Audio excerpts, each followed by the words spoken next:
Olá a todos, sejam muito bem-vindos a mais um episódio do The Human Behind. Hoje trago uma convidada muito especial, que foi a convidada que estreou este podcast, que é a Joana Pena Ferreira. Joana, agradeço-te de coração por teres aceitado novamente o convite. Claro que sim. Vou passar a apresentar-te. A Joana, para quem não conhece, é psicóloga clínica, e do trabalho, é coach, é mentora, é formadora comportamental, é consultora em recursos humanos e em desenvolvimento de carreira, e depois tem aqui uma parte diferente que é voice over, é vocalista na banda Bunny Kills Bunny, é mãe, é esposa e um ser humano maravilhoso, isso confirmo eu. Joana, muito bem-vinda novamente e obrigada. Obrigada pelas palavras. Tu abriste um espaço recentemente, em Alcobaça, um espaço físico para atenderes os teus clientes, e tens um projeto, muito bonito, que é a Hora do Ringo. Gostava que falasses um pouco sobre esse teu projeto.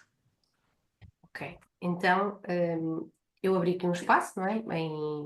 Em Alcobaça, em outubro do ano passado, que veio aqui um bocadinho dar resposta também, à necessidade de ter uma. Eu moro aqui, não é? Eu saí de Lisboa há cerca de 4 anos e depois já podemos revisitar um bocadinho esses motivos e toda essa mudança, mas com a necessidade que tinha também de ter maior proximidade com a comunidade local, algum contacto físico também, neste equilíbrio entre o online e o presencial, porque já há alguns anos que trabalhava maioritariamente a nível remoto e surgiu dessas duas necessidades de estar mais envolvida então com a comunidade local e ter este atendimento presencial mais na vertente one-to-one e não tanto na vertente corporativa. Portanto, investir também aqui um bocadinho mais nesta parte, a par do contacto com o mundo empresarial.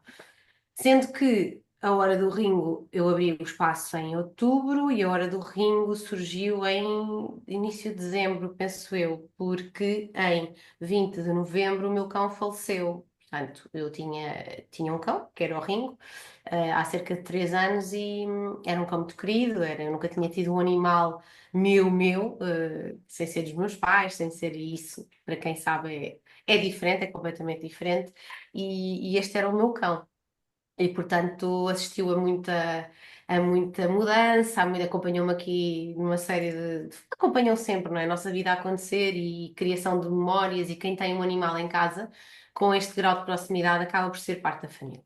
E o Ring era parte da família e ele faleceu de uma forma inesperada, ele acabou por se escapar, depois entretanto as mudanças de casa, nós estamos no campo, estamos numa casa e com animais à volta, um meio mais rural, há portões, há coisas que escapam aqui do nosso controle e ele escapuliu-se e foi para a casa de um vizinho, envolveu-se numa luta de cães e acabou por falecer com os ferimentos com que ficou. Por isso não foi nada esperado, foi uma morte brutal, de uma forma brutal e pronto, e foi difícil, não é? Nenhum falecimento é fácil e esperado, embora este realmente não foi de todo, pela idade que ele tinha, por tudo o que aconteceu. E então, nessa perspectiva de processar a dor, não é? E transformar isto em algo positivo, não sei se também fruto da minha experiência e know-how enquanto psicóloga, mas sei que é importante pegar na dor e transformá-la em algo, como o mote da ação foi transformar a dor em amor, portanto, transformar a dor em algo positivo, e quando digo positivo não é algo, não tem a ver com positividade tóxica, nada disso, é na construção de resiliência, que é uma soft skill essencial à vida, não é? O saber sofrer. Um, É nesse sentido que olhar para o copo que pode estar meio cheio ou meio vazio e treinarmos literalmente, numa situação difícil, o que é que eu posso ver de bom nisto ou o que é que eu posso fazer de bom com isto. E foi nesse sentido que surgiu a Hora do Ringo, que o objetivo no meu tempo, eu defini 2 horas por semana, da minha prática clínica, especificamente na área da psicologia, do atendimento psicológico, disponibilizar 2 horas para a comunidade local. Inicialmente começou com o foco de ser presencial, agora com outra abrangência já abri também para o online, embora depois os donativos já sejam, não sejam na comida de ração para cão ou para gato, foi a condição, eu abri 2 horas em que a condição seria o pagamento, vá, em ração para cão ou gato, média, um saco médio ou grande, no mínimo, e no meu espaço presencial aqui em Alcobaça. Entretanto, já surgiu a necessidade de fazer este atendimento, necessidade e disponibilidade também, da agenda para colmatar com o online, e assim o fiz agora sim com donativos para o nível da GAPA, que foi a associação que eu escolhi para fazer esta doação destes bens e destes donativos. E foi assim que surgiu a do Rinho. É lindo, parabéns por essa iniciativa, Joana. Oxalá. Tem-me ajudado muito e o ajudar a causa humana e a causa animal, eu consegui ajudar-me a mim, ajudar a causa que eu todos os dias, no fundo, a causa humana, não é? O ser humano, e também com isso os animais, que também para mim são muito importantes e são seres vivos que eu prezo muito e que valorizo. E por isso, agora há um Freddy. E agora há um Freddy. O Freddy surgiu de. Nem sei bem como é que surgiu. O Freddy é um novo cão que tem algumas parecenças com o Ringo e não tentando não cair num lugar clichê ou na injustiça da comparação, porque cada pessoa é uma pessoa e cada ser é um ser. O Freddy surgiu num scroll no Facebook, que eu sigo imensos grupos de animais abandonados e disto e daquilo, as associações todas e mais algumas, então acabo sempre por ver animais muito giros que estão para adoção. O Ringo também foi embora ele tinha raça, era um Jack Russell, ele foi-me dado por uns amigos. E aqui este cão que eu encontrei, o agora Freddy, tinha algumas parecenças, acho que não é puro, mas isso também são pormenores, mas tem algumas parecenças físicas, de personalidade não tem nada a ver, são completamente diferentes, mas surgiu num scroll do Facebook, em que eu, de repente, eu vi, faço um print screen, mando para o Ricardo, que é o meu marido, e digo, Ricardo! E pontos de exclamação, por favor, temos que ver isto. E ele disse, marca já, e eu enviava-lhe imensos cães, às vezes enviava, olha aqui tão fofinho, olha aqui, ele assim, está bem, mas agora não. E naquele dia ele disse, ok, marca para irmos ver, e eu, não estava nada à espera. E assim foi. Pronto, foi assim que surgiu o Freddy neste inesperado. eh, com a mesma idade, praticamente, do Ringo, com muitas parecenças físicas e para adoção, não é? Um cão que pronto, não iria ter, iria, não sei, tem várias umas circunstâncias assim. Só, tenho que te fazer esta pergunta, que é uma curiosidade. Sim, claro.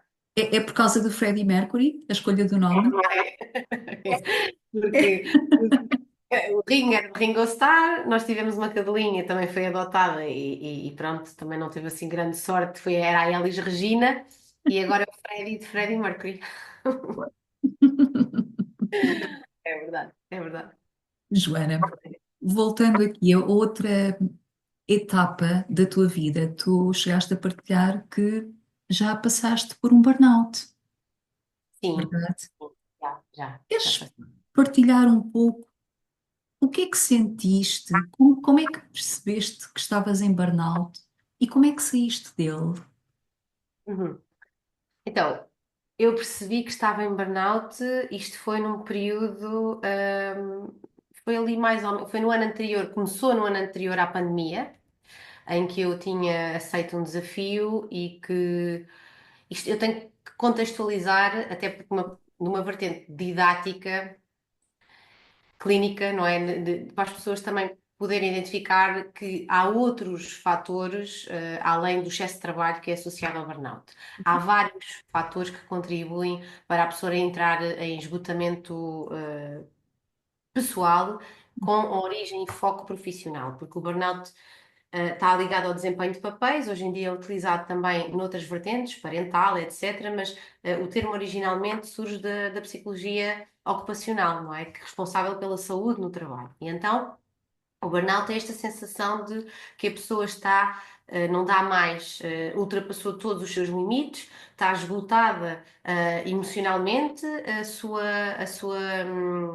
sua capacidade de trabalho já não é a mesma. Pronto, porque está ligado, efetivamente, a esta vertente. Então, como é que eu senti que estava a entrar, na altura não sabia que este era o nome, porque uma das coisas, e ter vivido, estudado e ter vivido isto na pele e já ter ajudado também outras pessoas, ao longo do caminho, faz realmente, as peças realmente juntam-se todas e fazem sentido, que é, a pessoa tem características, ou eu tinha características na altura, que também contribuíam, para esta sensação que eu já passo a especificar o que é que eu sentia mesmo, mas características da pessoa contribuem para, características do contexto fazem, é quase como se nós juntássemos os fósforos às acendalhas e depois basta haver uma carumazinha que a coisa vai, não é? Então, eu consegui perceber que havia características do contexto na altura que me estavam a favorecer este estado e contam bastante, ou seja, o que é que no meu caso contribuiu? Eu fui convidada para desempenhar um papel numa dada empresa, com determinadas funções e responsabilidades, que não aconteceu. Portanto, quando eu cheguei lá, aquilo que me tinham vendido não foi aquilo que se efetivamente, realizou. E eu comecei a perceber isso. Mas até eu entrar num estado limite, levou mais ou menos 6 meses. Portanto, isto é relativamente rápido. Portanto, entre 6 a 9 meses, e depois a partir daí foi sempre a ultrapassar os limites, ok? Mas eu comecei a perceber isto mais ou menos nos primeiros 4 meses. Mas a pessoa ainda tem aquela expectativa, e eu tinha também determinadas características que potenciaram isto. Algum perfeccionismo, a necessidade, o desejo de mudar o idílico do mundo, não é? Mas isto deve ser feito de uma determinada maneira, isto é bem feito assim, e uma vontade imensa, uma paixão muito grande pelo trabalho também, não é? Porque uma paixão não deixa de ser uma obsessão, e eu tinha muita paixão por aquilo que fazia, ainda tenho, mas com alguns limites que na altura não tinha, e então. A paixão, por aquilo que se faz, algum perfeccionismo associado, alguma rigidez a nível mental, neste foco, não é? Nesta obsessão que pode tornar-se uma obsessão. O trabalhar demais muitas vezes não é que só que a empresa tenha muito trabalho, é a falta de limites que a pessoa também tem. Então, tudo isto, não é? Num contexto que, em termos isto, como é que nós na psicologia, avaliamos isto? Chamam-se os riscos psicossociais. Então, riscos psicossociais são características de um contexto laboral que, são riscos, que podem colocar a pessoa em estado, mental, duvidoso. Uhum. Estado mental e estado físico. Então, funções que não estão bem definidas é logo um.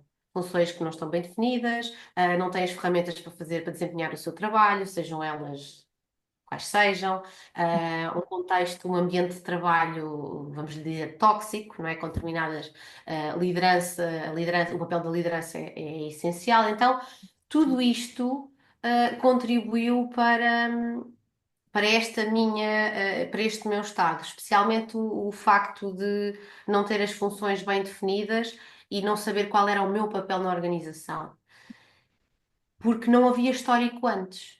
Ou seja, eu entrei com uma função nova, entrei para uma função que não havia termo de comparação, não havia orientação da liderança, não havia autonomia.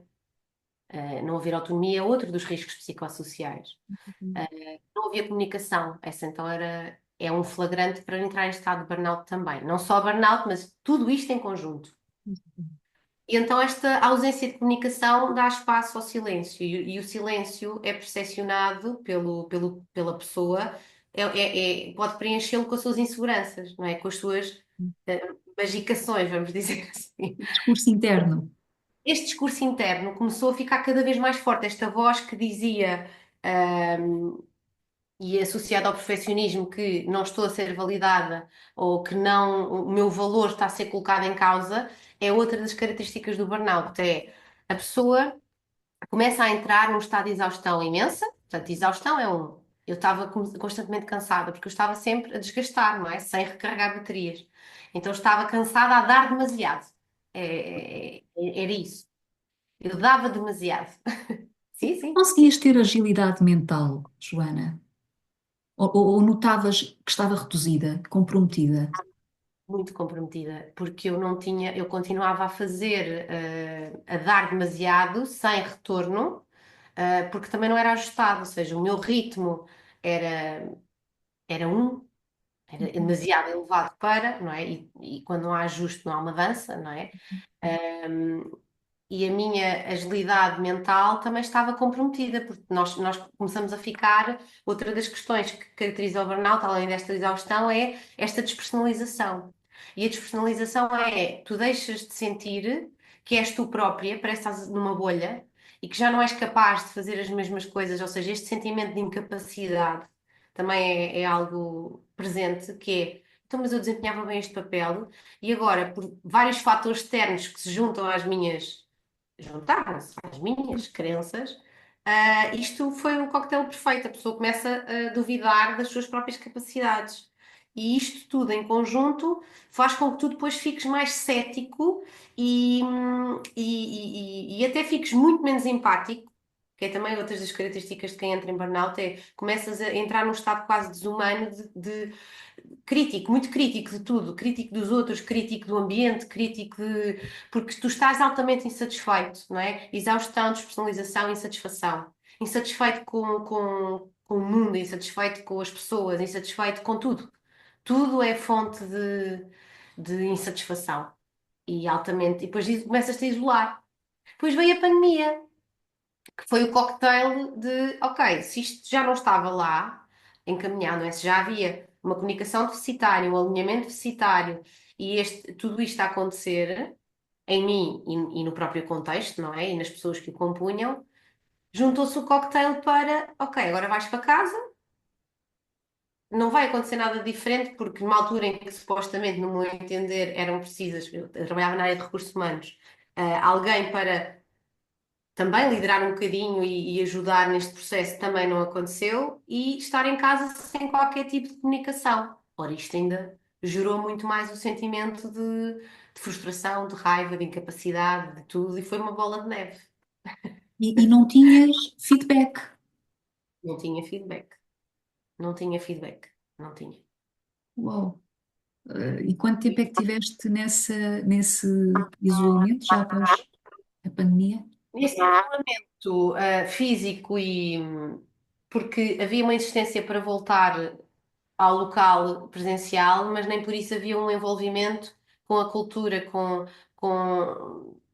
com as responsabilidades, ou seja, era estar por estar, não é? E isso também em mim gerava um sentimento de então, mas estou por estou, mas não estou a desempenhar aquilo que era suposto desempenhar, ou havia logo conflitos, não é?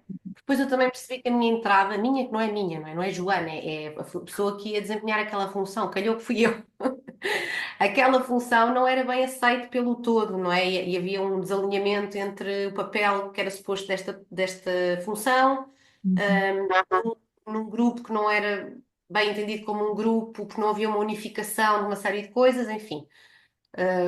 Mau tempo, mau momento, aprendizagens comuns. E fui apanhada um bocado no meio disso. E nessa altura, não haver feedback, que era a forma como a organização se não comunicava, porque era um modus operandi não comunicar. Portanto, havia desconforto, alguém mandava alguém para comunicar esse desconforto, e eu era só mais uma evidência dessa prática pouco saudável. Claro que também não aconteceu comigo e para mim funcionou muito mal, não é? Com aquilo que já estava a acontecer. Portanto, foi mais um tempo de isolamento, porque depois, eu, quanto menos ia, menos vontade tinha de ir, não é? E refugiava-me um bocadinho nesta, ok, então, mas é mais um tempo de entrarmos todos em layoff. Exatamente. Houve mais um processo de layoff no meio de tantas empresas que o fizeram, mas o layoff significava mais espera, mais incerteza, mais não comunicação, mais não desempenhar o papel que. Então, onde é que eu me encaixo aqui? não é? Onde é que eu me encaixo? Onde é que eu estou? Onde é que começaram a borbulhar imensas coisas em mim? Ah, algo que já se calhar já cá andava, e comecei a colocar tudo em causa. Tudo, tudo. Uhum. O meu papel profissional, foi aí que começou a minha jornada de transformação e de autoconhecimento. Foi com este chegar mesmo ao fundo e perceber, não, há alguma coisa que eu estou a fazer para contribuir para isto, mas Uhum. não é só. E eu, para perceber o que é que está a acontecer, vou fazer terapia, vou fazer coaching. Na altura fiz um e depois fiz o outro. Também eu próprio submeter-me. E comecei nesta jornada de autoconhecimento e de perceber o que é que poderia estar a fazer para chegar a estes pontos de dor, não é? E de que é que eu podia fazer e coloquei tudo em causa. Foi nessa altura que mudei de cidade, mudei de trabalho, deixei de trabalhar para empresas dessa maneira, despedi-me, sei lá, tantas mudanças que aconteceram nessa altura, internas, externas. E nunca na empresa onde tu estavas tiveram a preocupação de saber como é que tu estavas, como é que tu te sentias. Não, acho que eles nem tiveram noção daquilo que eu passei.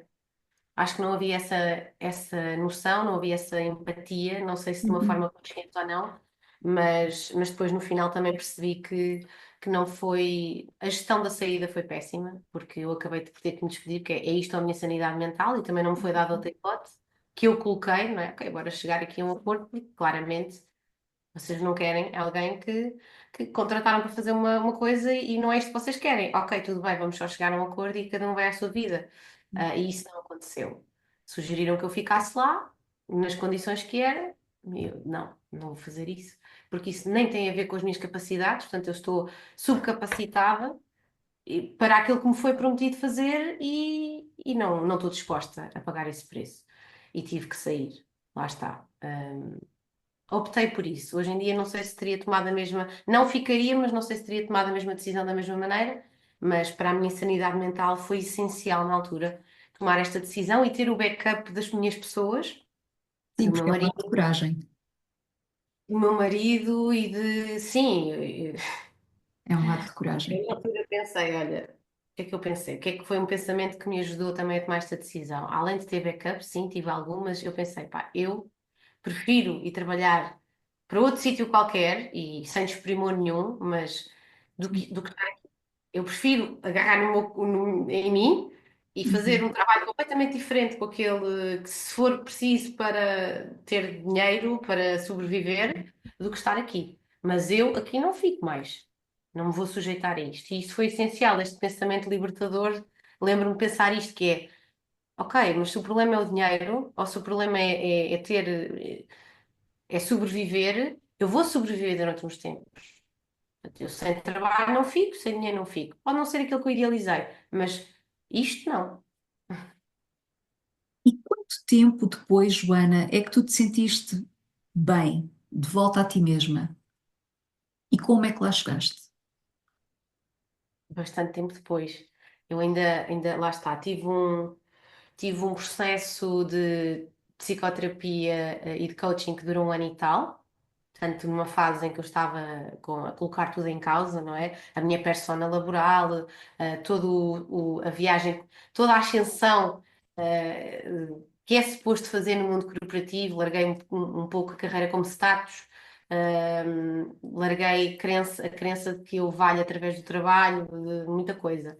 E este trabalho levou algum tempo para eu conseguir sentir que estava minimamente, já não estava no meu limite. Ou seja, o primeiro trabalho foi terapia para sair do precipício. Exato. Para sair do precipício. Depois, para restaurar a confiança em mim, de novo. Uhum. Restaurar a confiança naquilo que eu tinha para oferecer e naquilo que eu tinha, de mais-valias. E a terapia foi essencial nesse caminho. E depois experimentar. Lá está, nunca deixar de ser nunca deixar de sair de certa maneira da zona de conforto. Comecei a experimentar outras áreas de outra maneira, a dar formação aqui, a fazer ali, ou seja, comecei a testar-me noutros meios até começar é como eu costumo dizer, não colocar os ovos todos na mesma cesta. Porque a nossa ideia de que o trabalho tem que ser. Também não estou a dizer, nem toda a gente tem que ser empreendedora, nem, não é isso. É o trabalho, como nos é apresentado, as nossas metáforas de carreira têm influência. Portanto, se há alguém que nasceu num meio familiar, com um negócio familiar e que acredita e que sempre lhe foi passado que este é o único caminho, então não vai ver outras perspectivas. A menos que Uhum. trabalhe ativamente sobre isso. E eu toda a vida sempre, quer dizer, nem questionei, nem tinha necessidade de questionar na altura que o trabalho, então vais estudar, vais para a universidade, depois vais para uma empresa e depois vais tentando fazer o caminho hierarquicamente válido até seres diretora de recursos humanos e depois seres, o céu é o limite, não é? E depois esse caminho tem muito de se lhe diga. E eu não estava disposta a pagar. Lembro-me que a minha psicóloga na altura fez-me uma pergunta essencial. E eu lembro-me que esse foi uma sessão de viragem, que foi: qual é o preço que tu estás disposta a pagar para seres diretora de recursos humanos de uma empresa com determinadas, que não era isso o meu cargo na altura, mas era para onde eu estava a caminhar, era responsável, não tinha essa oficialização. Mas efetivamente havia uma responsabilidade sobre uma determinada área. Mas esse era o caminho, não é? Mais lógico para mim na altura. E o que eu achava que era esperado de mim. Então, eu disse, comecei a pesar a tal listinha dos prós e contras, e havia muito mais contras do que prós, porque eu tinha um conflito interno, que era eu queria determinadas coisas, que depois aquilo que eu estava a fazer não se coordenava com isso. Não Então, querias quando há abdicar de algumas. Exatamente, não queria, por isso é que nós entramos em conflito interno muitas vezes, porque nós queremos uma coisa, mas quando aquilo que eu penso não está de acordo com aquilo que eu digo, ou não está de acordo com aquilo que eu sinto ou que eu faço, não é? Há um conflito interno. E nós estamos com estas vertentes sempre alinhadas. Mas há delas que eu tenho que ter a confrontação comigo, e eu acho que foi este o momento chave, de Uhum. que olha, se aquilo que tu pensas e aquilo que tu dizes não é coerente, ou aquilo que tu fazes com aquilo que tu queres e que sentes também não é coerente, então o que é que tu vais fazer?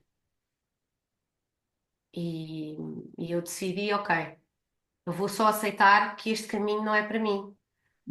E, e na altura foi uma decisão, também não foi fácil porque eu senti que este papel também era esperado de determinados elementos da minha família, de determinadas pessoas, ou que eu achava que tinha que cumprir, e se calhar que ia ser uma desilusão, ou que se calhar que isto ia ser muito perigoso, não é perigoso, mas irresponsável de alguma maneira, não é? Este ato de rebeldia, agora vais fazer o quê? E como? Então, mas não tens um trabalho, ainda hoje, eu às vezes tenho pergunta, então, mas então, e não pensas voltar a um. Mas eu trabalho, eu tenho a minha própria prática, eu trabalho para várias entidades, mas às tantas penso, não tenho que me justificar de nada, eu sei o que é que eu estou a fazer, Exatamente. para mim faz sentido, consigo ter aquilo que eu preciso e está tudo bem, e pronto, mas é largar esta.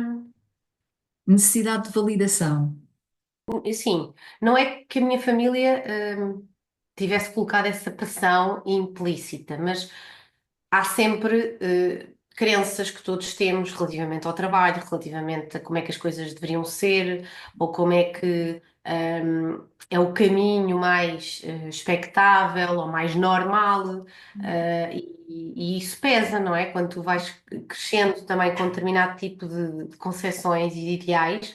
Quando tu te confrontas contigo própria, sem saberes que és tu com determinadas vontades, tu não sabes se são as tuas vontades, são as vontades dos outros, e este trabalho interno eu também tive que o fazer, de perceber, ok, mas o que é mesmo meu e o que é que não é meu, e claro que neste caminho eu precisei de algum apoio, mas para precisar deste apoio eu tive que o pedir e tive que admitir que precisava de ajuda e tive que estabelecer determinados limites até aí, até com a minha família, com os meus amigos, eu preciso de ajuda, eu não sei o que é que está a acontecer comigo, porque quer dizer, eu estou neste ponto, não me sinto eu, não sinto que as escolhas que eu tenha, ok, até agora fez-me sentido, mas já não me fazem mais, também não sei para onde é que vou, mas olha, fiquem aí, desse lado, e acompanhem, porque se há momento em que eu preciso de apoio, é agora, não é?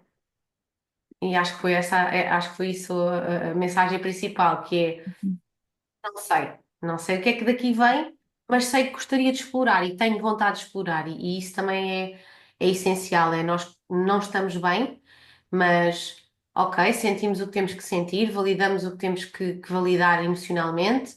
E isso é válido e podemos passar por momentos, eu também os passei, por momentos menos bons de lidar com a dor, não é?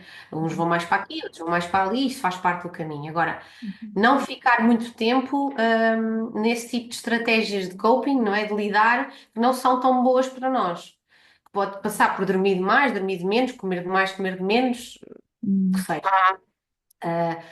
E sentir que estou a fazer algo de bom por mim, a tentar explorar, não ficar paralisada numa zona de subterfúgio de eu não sei para onde vou, mas também estou aqui só. E este marasmo traz mais dor, não é? Esta procrastinação da solução, não sei qual é, mas vou tentar saber, isto traz mais sofrimento do que o próprio sofrimento da pessoa.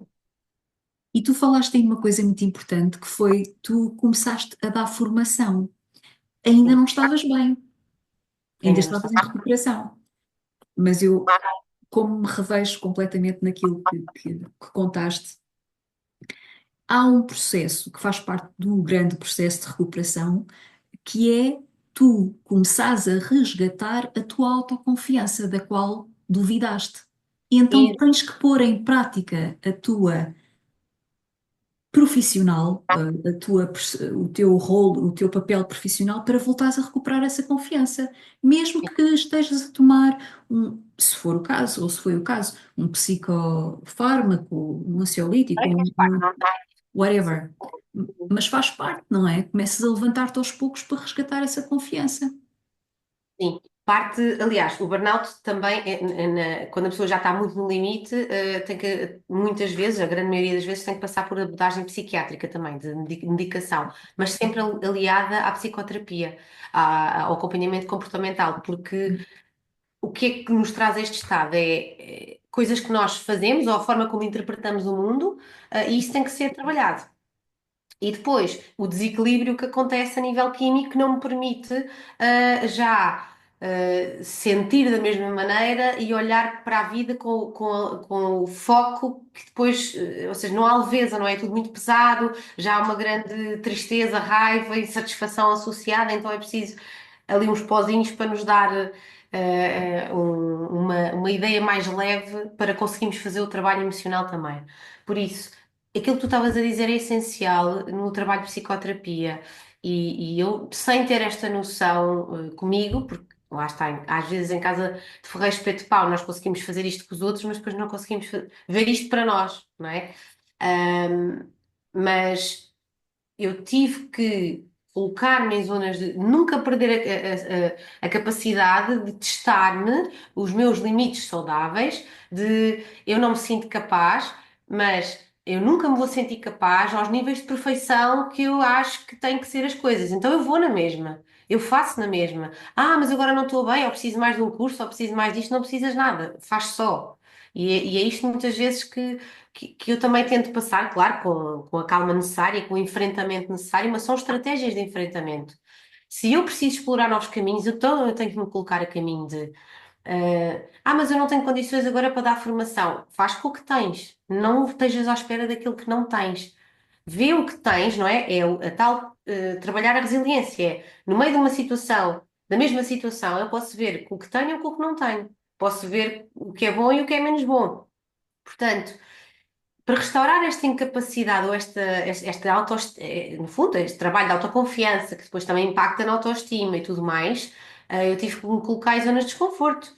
E dar formação foi uma delas, em que, para já, quando eu comecei a dar nesse contexto, foi num contexto que eu nunca tinha feito, completamente online, numa altura em que o feedback visual, em muitos dos casos, não existia.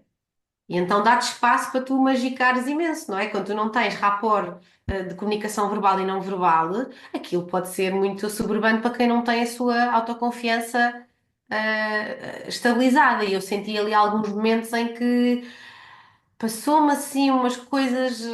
Lembro-me de ter ali uns episódios da formação eu ainda não estava totalmente estável nesse papel, ou seja, estável de. Não, calma, eu sei o que é que eu estou a fazer. Eu sabia, mas a ideia daquilo que nos vai na cabeça no momento de exposição pode abalar tudo o resto, não é? Eu lembro-me de ter ali um ou outro momento em que eu ainda duvidei. E tive que colocar a coisa em pausa e pensar, "Uf, respira, não é? Com aquele que a pessoa começa a entrar, basta um pensamento para te tirar do flow. E isto também foi uma coisa que eu aprendi no trabalho de autoconfiança, que tu trabalhas as tuas crenças internas, em que sim, podes duvidar, mas o que é que te ancora na segurança? O que é que te ancora no, e na diversão, não é? Tu estás a fazer isto para quê? Qual é o propósito? Portanto, quando tu te ancoras no propósito, tu consegues, nestes momentos de dúvida ou de pensamentos intrusivos que vêm e dizer o que é que eu estou aqui a fazer? Ninguém me está a ver, ninguém está a falar, não é? Passa um pensamento na cabeça, o que é que eu estou aqui a fazer? E às tantas coloca-se todo aquele cenário em causa. E eu tive um ou outro momento assim, que foi altamente assustador, né? Porque de repente estás ali e parece que ficas completamente a nu, mas Uhum. são tudo percepções tuas, né? Estás num palco, Uhum. seja ele uma reunião em que estás a expor algo, uma conversa difícil, o que for. Basta um pensamento para te tirar desse flow. Por isso, esse trabalho de restaurar esta autoconfiança teve que ser feito, mas não ficando até, quando eu me sentir melhor, eu é que vou fazer. Não. Eu faço e vou construindo, porque só a testa é que nós conseguimos trabalhar a autoconfiança, saindo da minha zona, saindo daquilo que eu acho que sou ou não sou capaz, não é? E E esse assim, caminho, desculpa, diz. e assim foi, não ia dizer mais nada. E esse caminho depois acaba por te ajudar, com a psicoterapia, com os psicofármacos, porque tu, vais, arranjando as tuas estratégias e vais começando a voltar a confiar em ti porque já te vês a ti própria melhor, Sim, não é? sim, Portanto, sim. é mesmo importante essa parte de não parar totalmente e de, e de De não continuar. parar de investir em mim, ou seja, de pensar que se eu visse esta situação como uma incapacidade ou algo mau, não é? Que foi péssimo, não quero voltar àquele registro, ou não quero voltar, ou não quero ser confrontada com a minha própria falha, ou com os meus próprios erros, eu não avançava dali, não é? E aí é que reside o verdadeiro trabalho também de construção de resiliência. É, se eu deixar que isto me engula, então eu não evoluo a partir daqui. A dor não se transforma noutra coisa qualquer. E eu sempre tive vontade de. Gosto muito de viver, gosto muito de evoluir e de sentir que consigo superar-me. E neste trabalho de superação é essencial nós irmos colocando-nos a teste e, claro, em ambientes que tenham a ver comigo, ou que eu acho que. Mas de certa forma ir-me testando e nunca parar neste sentido de experimentar e de querer viver e de querer. Neste contexto, né? Eu tinha umas incapacidades, não tinha outras, mas não deixar que a dor seja demasiado avassaladora para enganar as minhas vontades, os meus desejos, as minhas expectativas, as minhas necessidades, de serem honradas, não é? Caramba, então, mas eu gosto mais de mim do que quer dizer, se eu deixar que alguém dite o meu valor, então isso vai me matar, não é? Joana, tu apresentaste-me há mais de 2 anos o livro que eu chamo O Livro Amarelo, de Marshall Rosenberg, que é o Manual da Comunicação Não Violenta. Gostava de te perguntar, ou melhor, se puderes dizer a quem nos está a ouvir o que é isso da comunicação não violenta, como é que se pratica e, no fundo, em que é que se resume, em que é que consiste? Ora bem, a comunicação não violenta é uma forma de comunicar as nossas necessidades, os nossos desejos, é uma forma de comunicação assertiva. Porque comunicar de forma assertiva é comunicar exatamente isto: o que é que eu desejo, o que é que eu não desejo, o que é que eu quero, o que é que eu não quero, o que é que eu espero, o que é que eu preciso. E a comunicação não violenta vai nos ajudar a relacionar-nos melhor uns com os outros de uma forma mais empática e compassiva. Então, consiste em que eu treine de uma forma, primeiro, quase mecânica, não é? Porque não é fácil introduzir isto no nosso discurso, porque nunca ninguém nos ensinou a dizermos o que é que queremos e precisamos, não é? Temos sempre esta ou necessidade de agradar o outro, ou de não magoar o outro, ou sempre as necessidades e os desejos dos outros à frente dos nossos. Ou o contrário, não é? Portanto, a forma de a comunicação não violenta vem nesta perspectiva. Então, pressupõe que eu, em vez de acusar, ou de esperar que o outro adivinhe o que é que eu preciso, ou de entrar em campos agressivos, ou até passivo-agressivos, nomeadamente o silêncio, que é ficas aí de castigo porque estás-me a desagradar, e então eu coloco-te numa zona de silêncio, ou eu própria estou desagradada, então não vou falar e vou esperar que me passe a telha, não é? Isso é uma forma de comunicação não passivo-agressiva, Hum. violenta, portanto, que às vezes as pessoas associam comunicação violenta aos gritos, ou não é preciso isso. Às vezes nós, a ironia, o sarcasmo, a cobrança, a manipulação, o silêncio, são formas de comunicação violenta. Então, a CNV, como o psicólogo Marshall Rosenberg criou, vem falar sobre isto, que é o primeiro falo da situação, factos, vou a factos, por isso é que se diz contra factos não há argumentos, eu vou a factos, exponho a situação, não é? Naquele dia, naquela hora, isto aconteceu, isto e isto, portanto eu situo, e depois trago para mim. Portanto, não trago para o outro, olha, tu devias ter feito não sei o quê, não é? Porque isto ativa logo a nossa resposta primária, não é? Mais reptiliana de defesa, porque eu estou a acusar e o outro vai se defender. Então eu não vou para esse campo comum, eu vou para o sentir. Olha, eu senti-me de determinada forma, senti-me magoado, senti-me frustrado, senti-me com raiva, senti-me triste, o que for. Ah, e isto teve impacto assim, assim, assim. Pronto.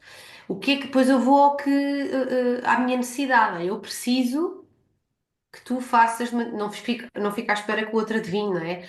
Da maneira isto aconteceu, da maneira que eu me senti, eu preciso que tu faças não sei o quê, podes? Ou seja, o que é diferente nesta comunicação do que nós fazemos no dia a dia? Eu falo o que sinto, Uhum. que já é todo um tema, eu falo do que preciso e eu peço, não exijo, não é? Portanto, há aqui três coisas que nós não estamos habituados a fazer e eu não estou. Isto não é fácil, não é fácil de fazer sempre. Eu própria tenho imensas dificuldades em alguns contextos em que. Mas tens as ferramentas, sim, mas eu sou um ser humano como qualquer outro, apesar de psicóloga e ter as ferramentas, há gatilhos e há contextos e pessoas que fazem com que eu não consiga, de uma forma tão inteligente emocionalmente, responder. Então, isto traz-nos um bocadinho é uma forma inteligente emocionalmente de tentar responder a coisas quando eu consigo já identificar que Uhum. determinado contexto, determinada pessoa com determinadas características me faz responder de uma maneira mais agressiva ou mais passiva ou agressiva. Então, se for algo que eu queira trabalhar de uma forma consciente, eu posso treinar esta abordagem. Não resulta sempre nem em todos os contextos. Por exemplo, um contexto laboral poderá não funcionar tão bem este tipo de comunicação em determinadas relações hierárquicas ou determinados contextos de ambiente. Porque também não sabes como é que vai ser a resposta do outro, não é? Porque só depende de ti. Isto mas se eu comunicar assim, já vão ter tudo o que quero. Não, porque a comunicação envolve duas partes. Eu só me posso responsabilizar pelo aquilo que eu faço, pelo aquilo que eu digo. Portanto, eu não posso esperar que há cinco técnicas milagrosas de influenciar alguém. Isso não existe. Existe que eu tenho uma responsabilidade sobre a minha comunicação e as minhas ações. E é só isso que eu posso controlar. Salvo Uhum. seja. O resto, pode resultar, pode não resultar. O que é que eu posso novamente responsabilizar-me? Pela resposta que eu tiver do outro lado. Retoma outra vez o processo. Exatamente. Sobre isso, eh, não sei se conheces Eckhart Tolle, que tem o Poder do Agora e tem o Um Novo Mundo, eu adoro. E no outro dia ouvi ah, uma entrevista que ele teve com a Oprah Winfrey, há semanas. E ele dizia: o que nos irrita ou o que nos afeta não é a situação ou a pessoa em si, mas o pensamento que nós temos sobre a situação ou sobre a pessoa. É a interpretação da situação. Isso é Exatamente. nosso, não é de mais ninguém. É aí que nós podemos controlar. aí que nós podemos controlar. O tal controle, nós somos neuróticos do controle, não é? É isso que nós podemos controlar. E nós não podemos controlar pensamentos. Isto também não existe, não é? Os pensamentos vão, vêm e eles estão aqui e nós temos milhares por dia. Nós podemos é escolher agarrar-nos, ou deixá-los ir. E o que escolhemos agarrar e perpetuar na nossa narrativa mental é isso, o que é que eu pensei face a determinada situação. Se eu começo a alimentar determinado tipo de pensamentos, então eles são uma verdade. E os pensamentos não são verdades. Eles não são verdades absolutas, eles não são a realidade. Só que se nós lhes dermos demasiada atenção, eles passam a controlar a nossa vida no sentido de, não, eu penso, logo existo. Literalmente, não é? Mais uma vez voltei a Eckhart Tolle, que diz que nós somos consciência pura e que se nós conseguirmos estabelecer uma distância entre nós e o pensamento e não nos identificarmos com o pensamento, Sim, nós sim. conseguimos então ter paz. É esse intervalo, que é o trabalho de uma vida. É o intervalo entre o que eu penso e depois o que eu faço para existir com esse pensamento. Como é que eu me comporto perante esse pensamento? Como é que eu me sinto perante esse pensamento? É Em esse vez, intervalo.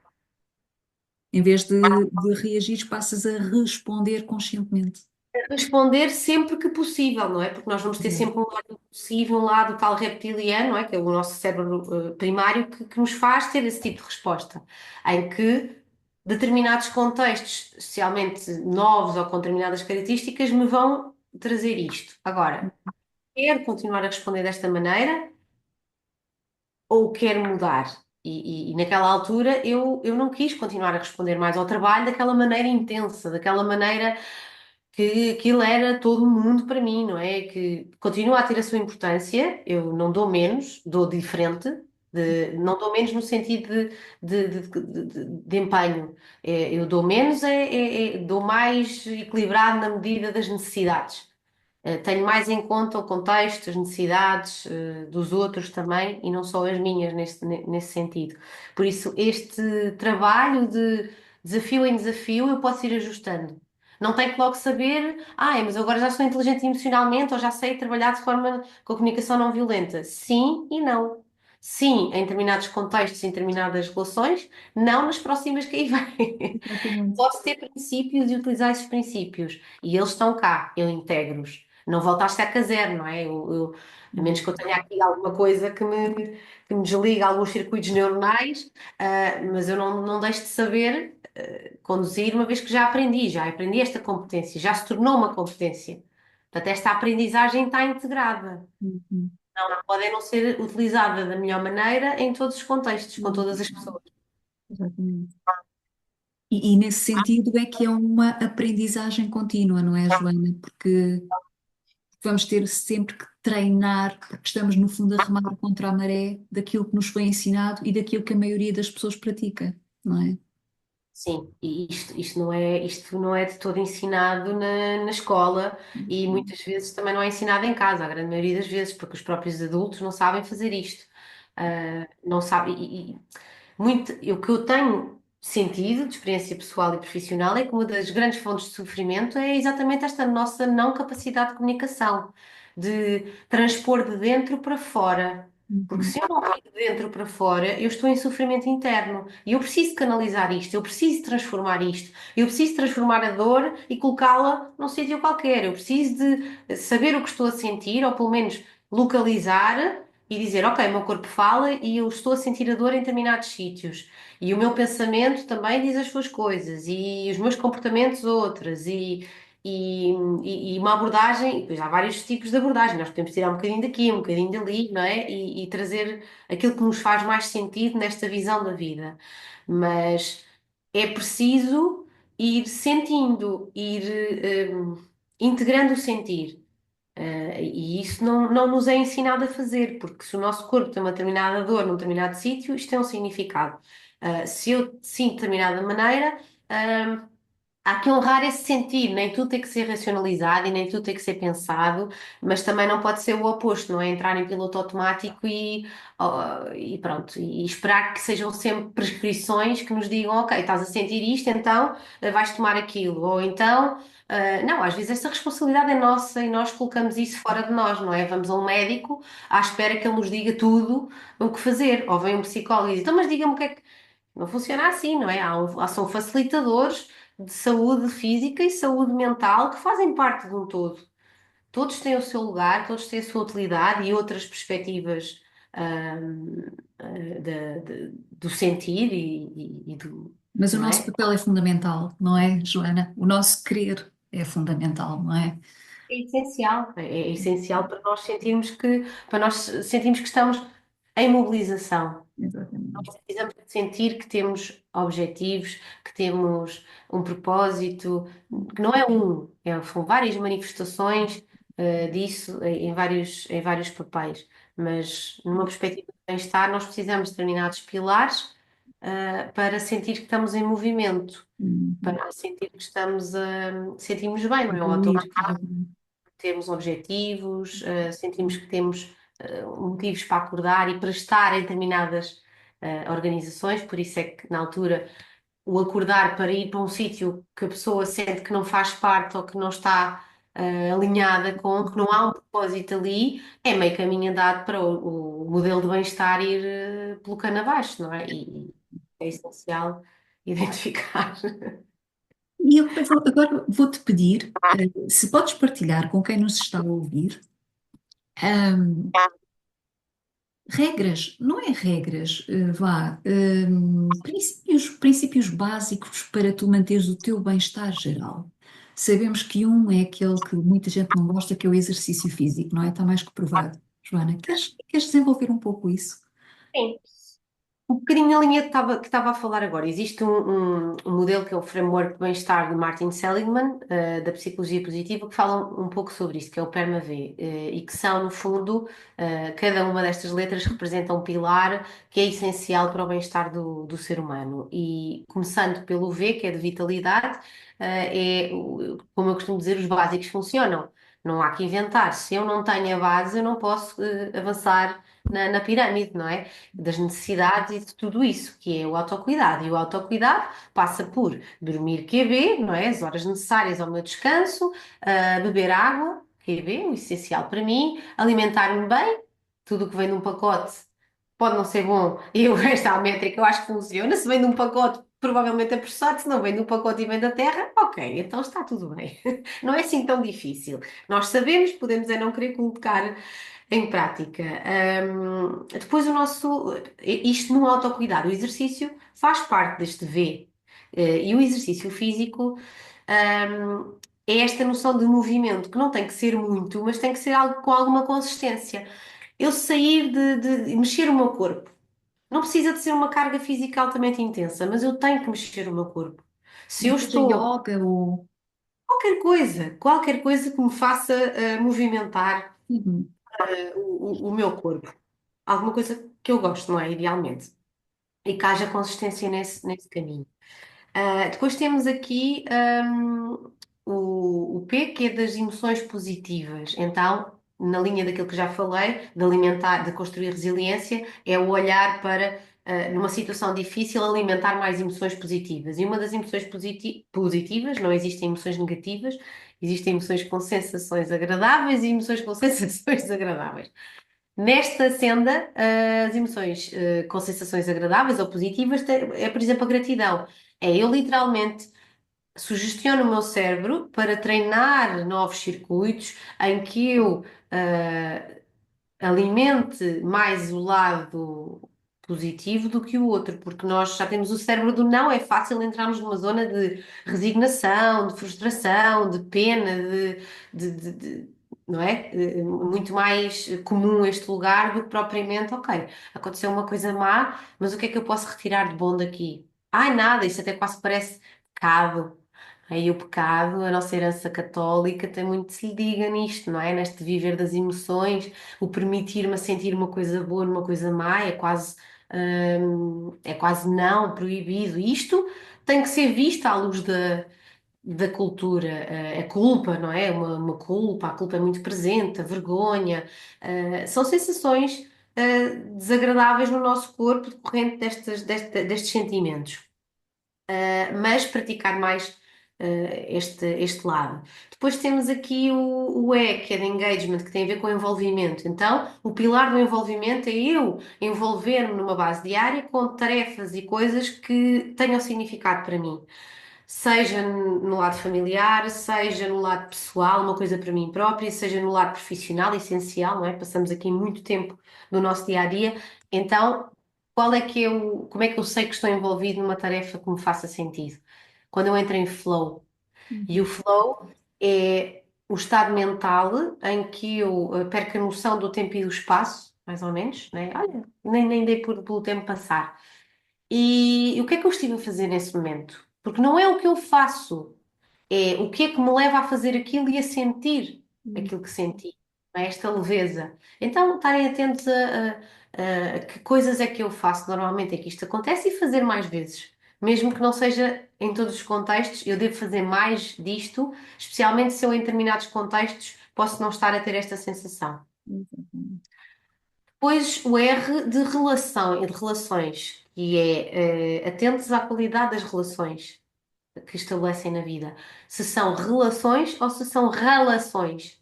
Se são relações, então é olhar e perceber qual é a qualidade das relações que eu estabeleço. São relações as ditas tóxicas ou puxam o melhor de mim ou o pior de mim?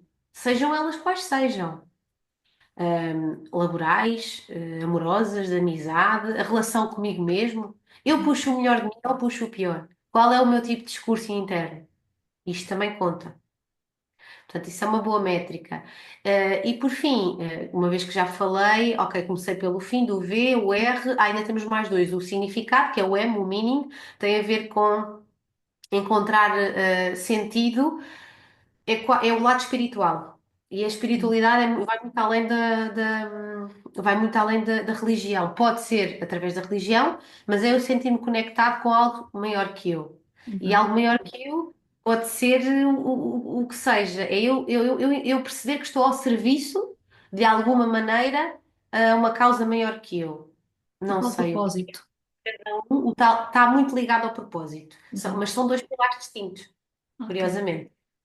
São dois pilares distintos. Enquanto o propósito é eu estar também ao serviço, mas eu dou e eu recebo, por Uhum. várias coisas que eu faço no meu dia a dia. Como eu me coloco ao serviço, a comunidade beneficia e é uma troca mútua.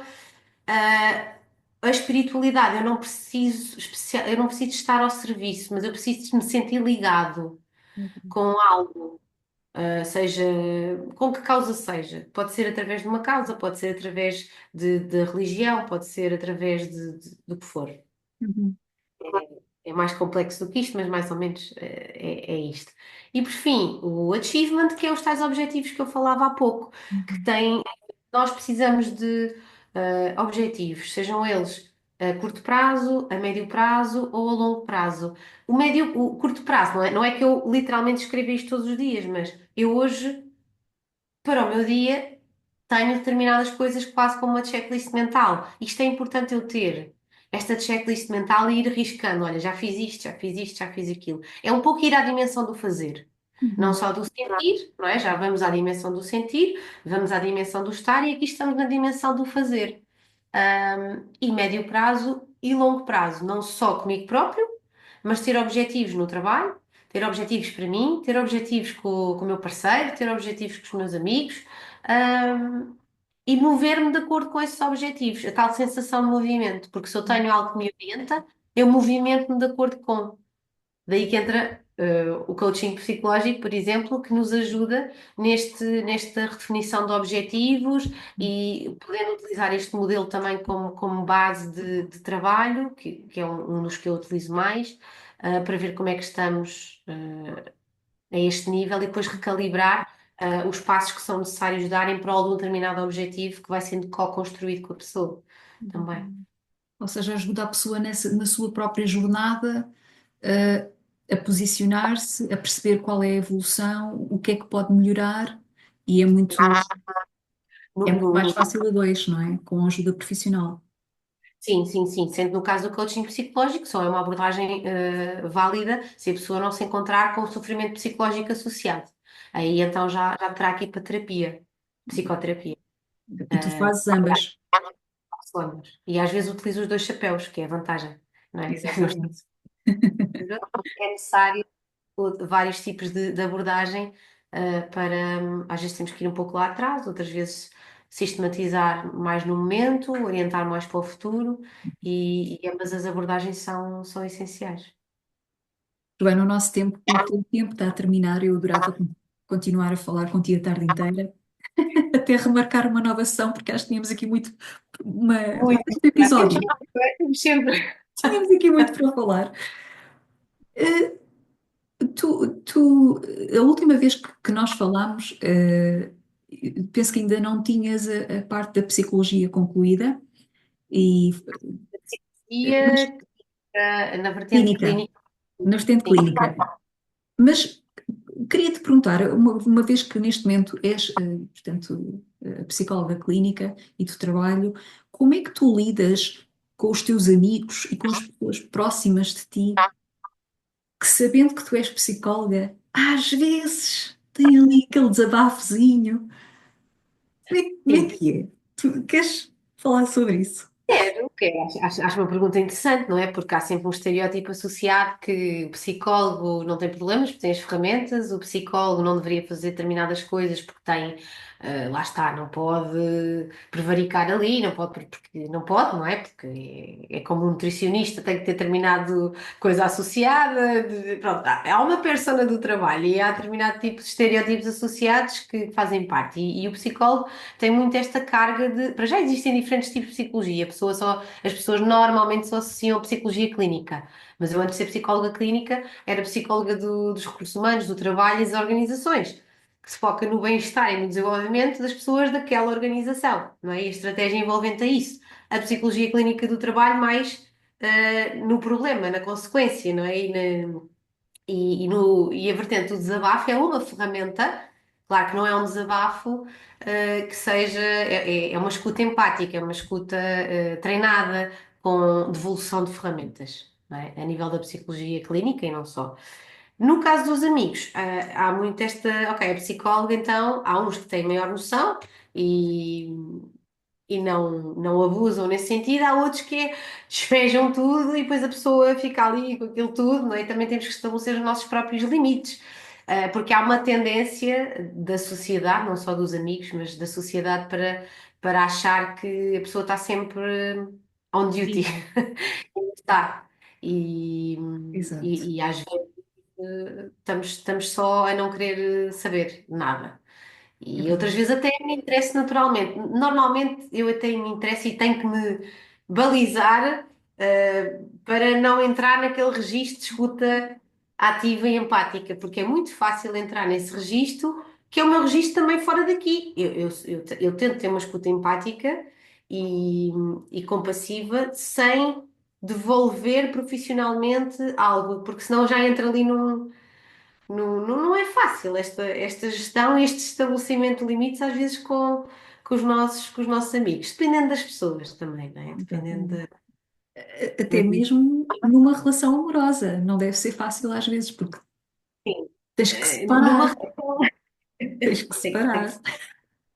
às vezes não sei, olha, que há um pouco os dois. Às vezes poderia ser mais psicóloga na relação, mas não consigo. Aí é que, como eu me sinto segura psicologicamente e posso ser verdadeiramente eu, com tudo o que isso implica, não é? Eu, quando estou a desempenhar um papel profissional, não posso dizer tudo aquilo que penso. Também não digo na relação amorosa, mas sou outra pessoa, não é? Tenho uma postura diferente. Sou a mesma pessoa, mas tenho uma postura diferente. E é suposto que assim o seja. Por isso, nas relações com pessoas que nós estamos mais à vontade, nós somos um bocadinho mais eh, difíceis, por vezes. E às vezes até dava um certo jeito de ser um pouco mais psicóloga nesse contexto, e se calhar às vezes até não sou. E temos que falar das coisas como qualquer mundano, Hum. não psicólogo. Qualquer mundano, não com conhecimento de psicologia, mas com outros conhecimentos, não é? Por isso é sempre um desafio, em todos os contextos. E só para rematar aqui esta parte, depois tenho mais duas questões só para te colocar. Ahm, Tu achas que mesmo os amigos, ou quem não é psicólogo, achas que um amigo tem o dever de estar ali a ouvir-te, senão já não é considerado amigo, senão já não é verdadeiro amigo?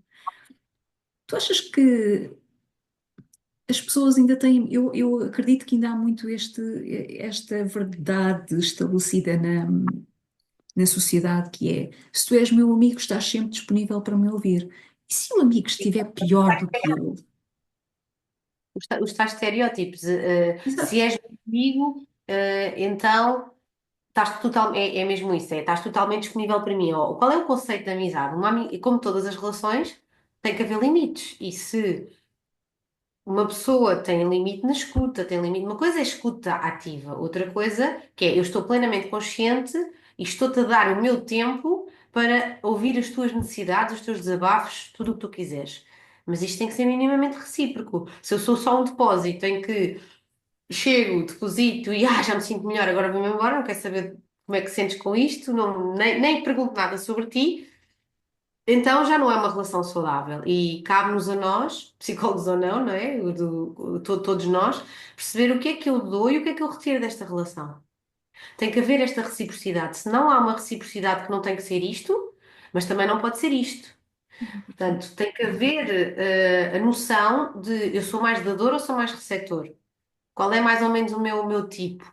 E equilibrar um bocado as coisas, senão é uma relação tóxica. Seja ela de amizade, seja ela de amor, seja ela qual seja. Tem que ser recíproca, tem que ser leve e tem que ser proveitosa. Idealmente que nós retiremos algo bom daqui ou dali, com todos os defeitos que tenha, porque não há relações perfeitas, não é? Não há trabalhos perfeitos, custa um bocadinho a aceitar, mas faz parte. Não há trabalhos perfeitos, não há chefes perfeitos, não há ninguém é perfeito, nem eu, nem ninguém.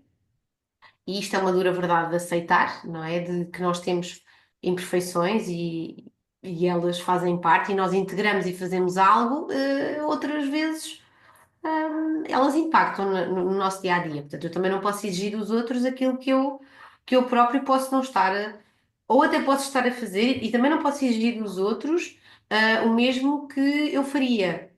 Que esta é outra das questões, não é? Ah, mas se fosse eu, faria assim, certo? Mas isso és tu, não é? Se tu estás a carregar esta expectativa para esta relação, e não aceitas o que ela te dá, das duas, uma, ou largas e segues caminho, ou angarias, ou aceitas, as coisas como elas são, não tendo a pretensão de mudar o outro, e é isto, não tendo a pretensão de mudar o contexto, as pessoas desse contexto, pelo menos num todo, não é? Também esta realização que é uma resposta do ego, de esta necessidade de ir e de tentar que o outro se ajuste às minhas necessidades. Ok, comunico, valido se isto é atendido ou não e depois posso tomar uma decisão sobre isso, não é? Não estar a insistir sobre isto. Portanto, se a relação não me dá aquilo que eu preciso, eu também tenho que ter a consciência e a coragem de saber largar. E agora falando aqui noutro novo amigo que se chama ChatGPT, a Ah, sim, sim. inteligência artificial generativa. Joana, isto é um tema que temos que falar urgentemente e periodicamente nos dias de hoje, cada vez mais, não é?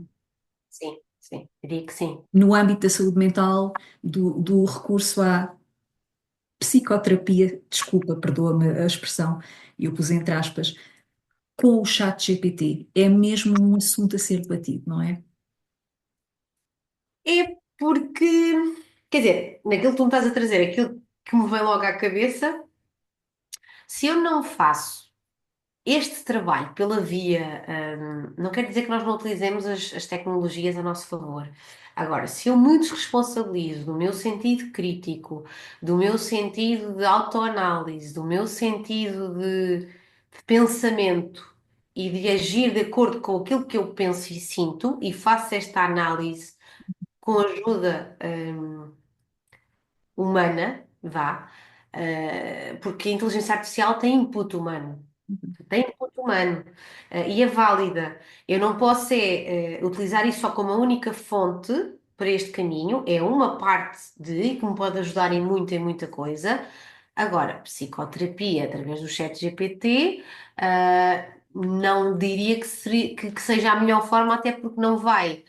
Há elementos dessa relação que não estão contabilizados, nomeadamente o feedback visual, a comunicação, os vários tipos de comunicação, os nossos neurónios espelho, que eu saiba, o ChatGPT ainda não tem neurónio espelho, e determinadas questões a nível da comunicação verbal e não verbal, do rapport que é estabelecido, que não existe.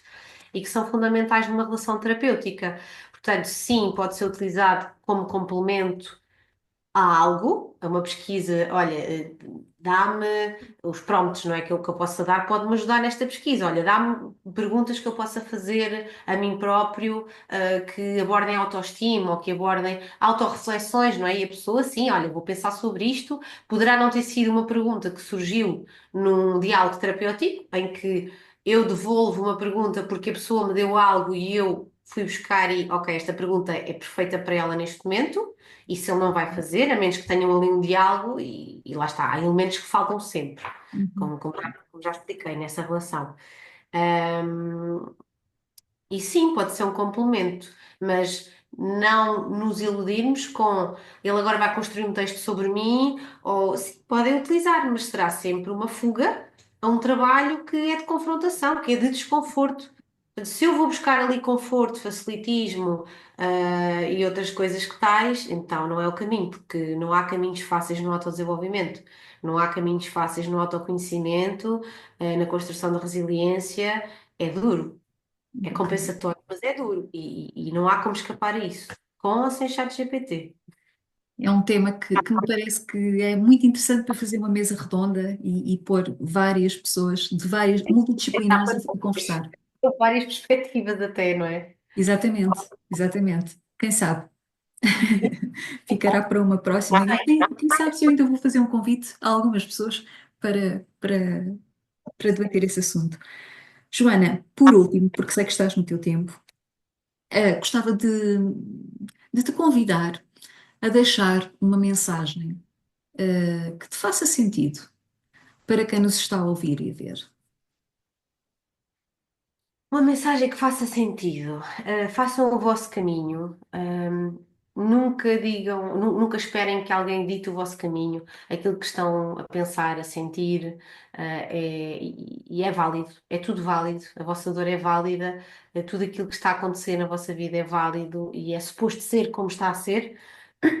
A forma como lidam com isso é que pode fazer a diferença. E aí, com ajuda ou sem ajuda, nunca desistam de vocês mesmos e de procurar algo que faça, que torne as coisas mais leves, que traga alguma satisfação, e que faça com que este caminho aqui, esta jornada nesta terra, seja o mais satisfatória possível. Não digo prazerosa sempre, porque isso também não é possível, mas prazerosa, satisfatória, menos sofrida, e que se tiverem que procurar ajuda nesse caminho, está tudo bem, faz parte, por isso é que os profissionais cá estão, eles próprios também tiveram as suas dores, que as integram, eu própria integro muitas dessas experiências em mim e na minha própria abordagem, por isso é que o chat GPT também pode não conseguir integrar estas dores porque não as passou, não é?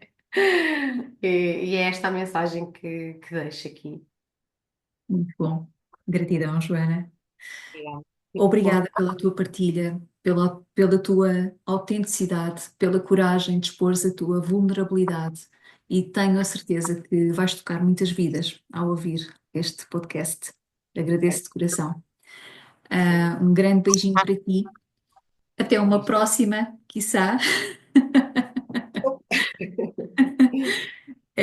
E tudo a correr bem. Muitas felicidades, para ti, para o teu filho, para a tua família, para o Freddie Mercury. Obrigada, Paula, e também desejo muito, muito sucesso neste projeto que já tem largo tempo e ainda bem que também honras os teus sonhos e também consegues tocar, trazer histórias que tocam a vida de outras pessoas. Isso também é parte do teu propósito e é muito bonito ver isso acontecer. Obrigada, Joana. Quanto a vocês que estão aí desse lado, espero que tenham gostado e obrigada pela vossa presença, porque sem vocês não faz sentido nenhum fazer este podcast. E até à próxima, tudo de bom para vós. Um beijinho, Joana. Um beijinho para Beijinhos. vocês.